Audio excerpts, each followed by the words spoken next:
Okay, now we're going to talk about the EKG waveform. So in the EKG waveform, you have a P, a Q, R, S, T, and that is in your waveform. So in the P part of your waveform, this is the depolarization of the atrial side. So that's what we see with the P.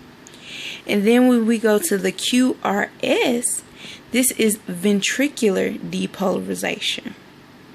And then from the S to the T, we have ventricular repolarization. Now what I've drawn here with the red, this section right here, this represents the absolute refractory period. And that means that nothing can happen, no stimulus, no nothing can activate anything within this period. Nada, Nathan. Okay?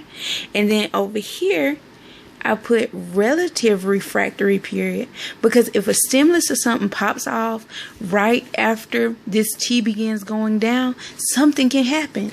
And when that something does happen, you can have things such as VTAC or VFib.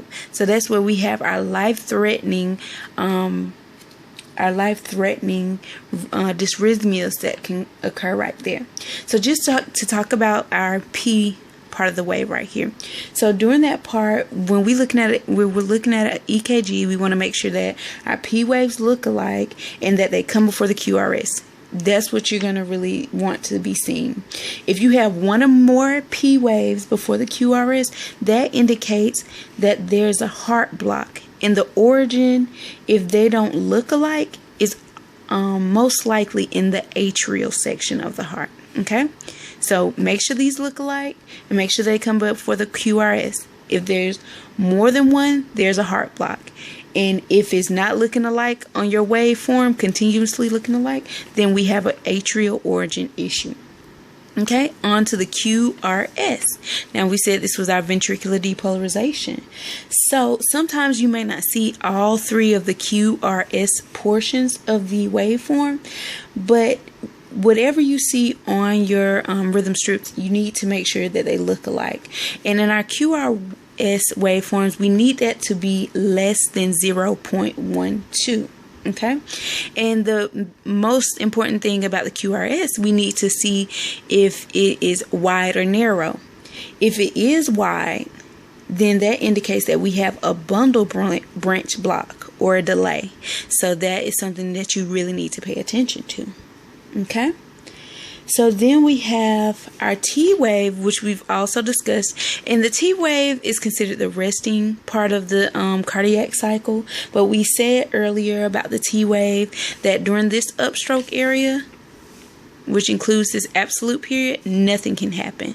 But when it's going down, relative refractory period, something can happen, and that can cause VTAC or VFib. Something else to remember about the T and the ST segment is that if you have a flat or inverted T, then that indicates that you have myocardial ischemia. And that's really important to pay attention to. And you could also have electrolyte issues. If you have a really tall T, that could indicate hyperkalemia, for example. And also, just as I was talking about earlier, if you have a flat or inverted T, that whole segment, that ST segment, is depressed, and that once again indicates myocardial ischemia. And if the ST segment is elevated, then that indicates myocardial infarction. So if it's depressed, we have ischemia. If the ST is elevated, then we have an infarction. And if you're not sure what the difference between an infarction and ischemia is just decreased blood flow to the heart muscles. And then the infarct is the result of that decreased blood flow. You don't have blood flow there, and what happens? Your tissues die. And so that is the end result. Infarct, tissue death; ischemia, temporary decrease in blood supply. And usually that's when the patient will feel pain and all those different symptoms in their heart area.